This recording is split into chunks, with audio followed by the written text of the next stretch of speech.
I'll show you the same click event in JavaScript and jQuery. They do the same exact thing, but the code looks differently.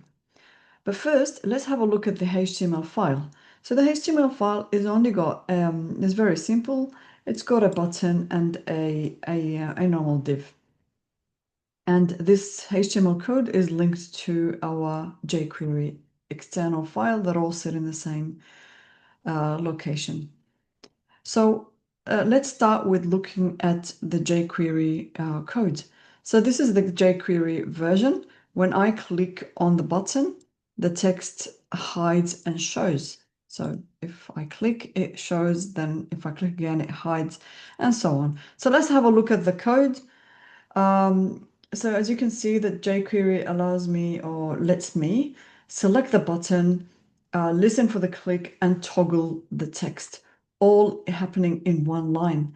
Let's have a look at the JavaScript version. Now, it's doing the same thing, but this is just plain JavaScript.